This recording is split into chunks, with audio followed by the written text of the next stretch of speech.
जय गुरु जी, शुक्राना गुरु जी, मेरी प्यारी संगत जी, गुरु जी का अनंतम अनंतम शुक्राना, लख लख बार शुक्राना, हर चीज़ का शुक्राना। संगत जी, अब गुरु जी के दर्शन सामने हो ही रहे हैं, आपको सबको पता है, क्योंकि शिव पुराण शुरू होने से पहले गुरु जी अपने दर्शन और अपनी मौजूदगी हमें महसूस कराते ही कराते हैं, और हमें महसूस नहीं, हमें दिखाते हुए कि मैं विराजमान हूँ, तुम मुझे इधर से उधर मत ढूंढो। तो संगत जी देखो कितनी ब्लेसिंग है, इतनी ब्लेसिंग मैं बार बार कहता हूँ, ऐसी ब्लेसिंग को गंवाना नहीं चाहिए संगत जी।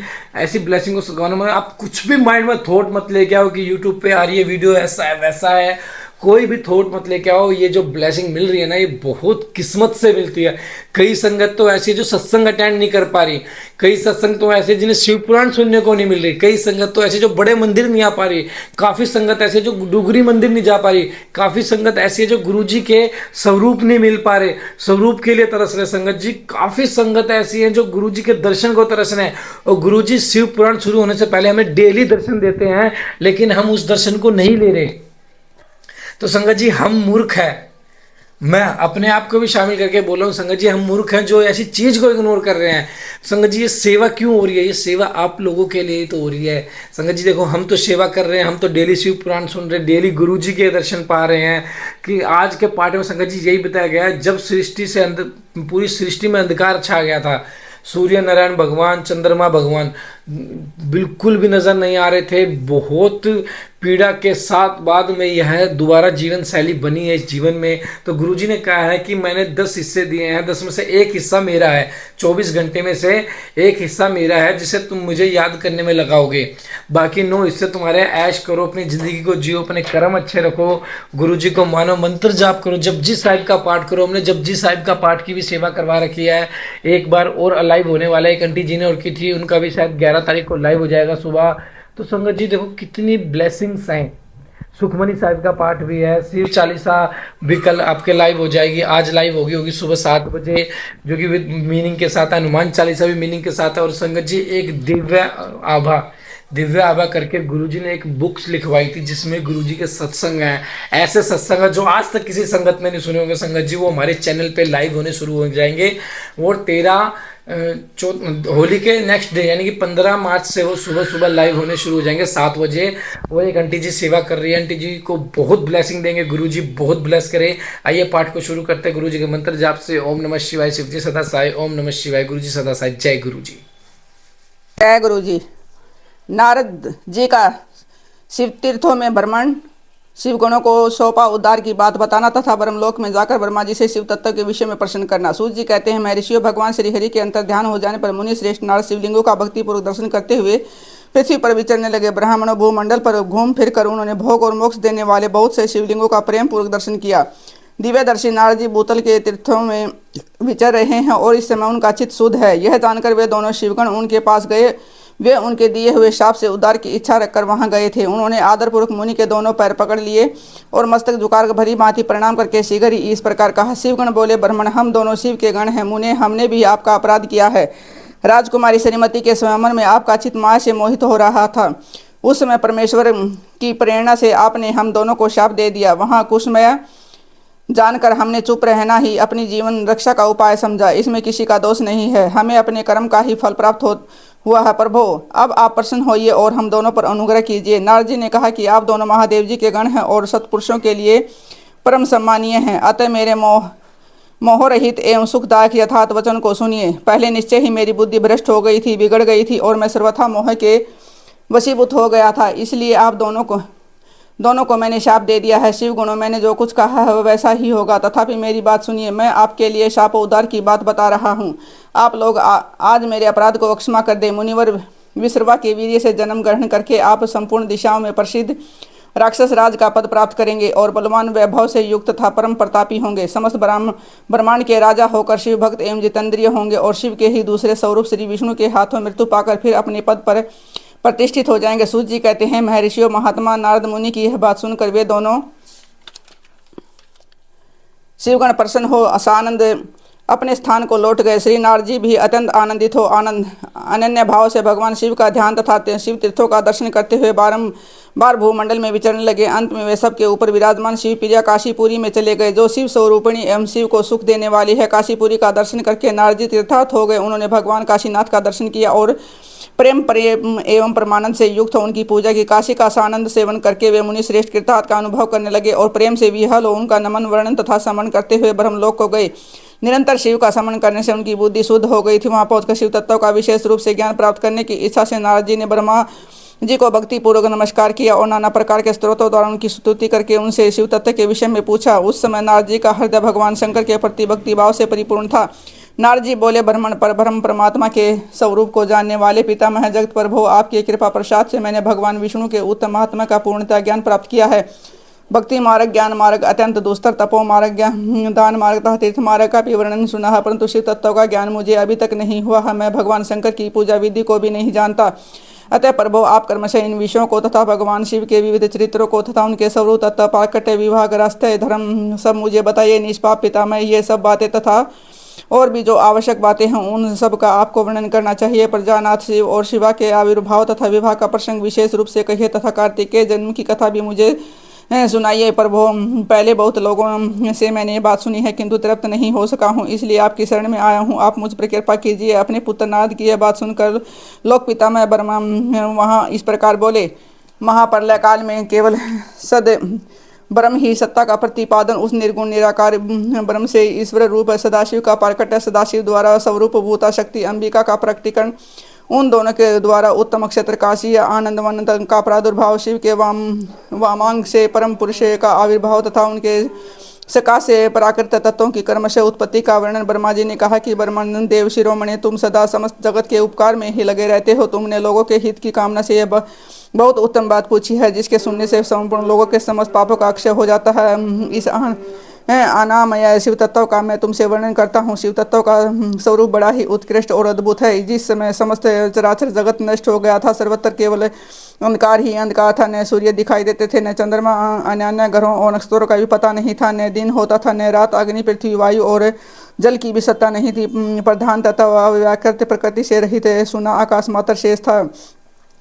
दूसरे किसी तेज की उपलब्धि नहीं होती थी। अदृष्ट आदि का भी अस्तित्व नहीं था। शब्द और स्पर्श भी साथ छोड़ चुके थे। गंध और रूप की भी अभिव्यक्ति नहीं होती थी। रस का भी अभाव हो गया था। दिशाओं का भी ज्ञान नहीं होता था। इस प्रकार सब और निरंतर सूची भेद घोर अंधकार फैला हुआ था। उस समय तत् शब्द भरम इस श्रुति में जो सतमाना सुना जाता है, एकमात्र वही शेष था।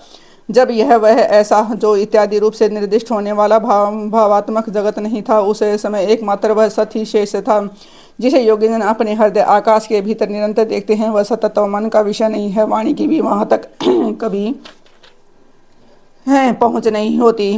वह नाम तथा रूप रंग से भी शून्य है। वह न स्थूल है, न कृष्ण, न हर्षव है, न दीर्घ है, न लघु है, न गुरु। उसमें न कभी वृद्धि होती है, न हरा। श्रुति भी उसके विषय में चकित भाव से है, इतना ही कहती है, अर्थात उसकी सत्ता मात्र का ही निरूपण करती है। उसका कोई विशेष विवरण देने में असमर्थ हो जाती है। वह सत्य ज्ञान स्वरूप अनंत परमानंदमय परम ज्योति स्वरूप है। परमेय आधार रहित, निर्विकार, निराकार, निर्गुण, योगिकमय, सर्वव्यापी, सबका एकमात्र कारण, निर्विकल्प, निरारंभ, माया शून्य, उपद्रव रहित, अद्वितीय, अनादि, अनंत, संकोच, विकास शून्यतः चिन्मय है। जिस परम भ्रम के विषय में ज्ञान और अज्ञान से पूर्ण उक्तियों द्वारा इस प्रकार ऊपर बताए हुए अनुसार विकल्प किए जाते हैं, उसने कुछ काल के बाद सृष्टि का समय आने पर द्वितीय की इच्छा प्रकट की। उसके भीतर एक से अनेक होने का संकल्प उदित हुआ। तब उस निराकार परमात्मा ने अपनी लीला शक्ति से अपने लिए मूर्ति आकार की कल्पना की। वह मूर्ति संपूर्ण ऐश्वर्य गुणों से संपन्न, सर्वज्ञानमयी, शुभ स्वरूपा, सर्वव्यापिनी, सर्वस्वरूपा, सर्वदर्शनीय, सर्वकारिणी, सबकी एकमात्र वंदनीय, सर्वाद्या, सब कुछ देने वाली और संपूर्ण संस्कृतियों का केंद्र थी। उस शुद्धरूपिणी ईश्वर मूर्ति की कल्पना करके वह अद्वितीय, अनादि, अनंत, सर्वप्रकाशक, चिन्मय,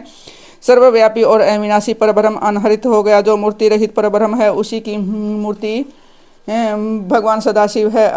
अर्वाचीन और प्राचीन विद्वान उन्हीं को ईश्वर कहते हैं। उस समय एकाकी रहकर स्वेच्छा अनुसार विहार करने वाले उस सदाशिव ने अपनी विग्रह से स्वयं ही एक स्वरूप भूता सृष्टि शक्ति की सृष्टि की है, जो उनके अपने श्री अंग से कभी अलग होने वाली नहीं थी। उस पराशक्ति को प्रधान प्रकृति, गुणवती, माया, बुद्धि तत्व की जनितः विकार रहित बताया गया है। वह शक्ति अंबिका कही गई है। उसी को प्रकृति, सर्वेश्वरी, देवजननी, नित्या और मूलकांड भी कहते हैं। सदाशिव द्वारा प्रकट की हुई उस शक्ति के 8 भुजाएं हैं। उस शुभ लक्षणा देवी के मुख की शोभा विचित्र है। वह अकेली ही अपने मुखमंडल में सदा 1 सहस्त्र चंद्रमाओं की कांति धारण करती है। नाना प्रकार के आभूषण उसके श्रीअंगों की शोभा बढ़ाते हैं। वह देवी नाना प्रकार की गतियों से संपन्न है और अनेक प्रकार के अस्त्र शस्त्र धारण करती है। उसके खुले हुए नेत्र खिले हुए कमल के समान जान पड़ते हैं। वह अचिंत्य तेज से जगमगाती है और सबकी योनि और सदा उद्यमशील रहती है। एकाकी होने पर भी वह माया से योग वशात अनेक हो जाती है। वे जो सदाशिव हैं उन्हें परम पुरुष ईश्वर शिव शंभु और महेश्वर कहते हैं। वे अपने मस्तक पर आकाश गंगा को धारण करते हैं।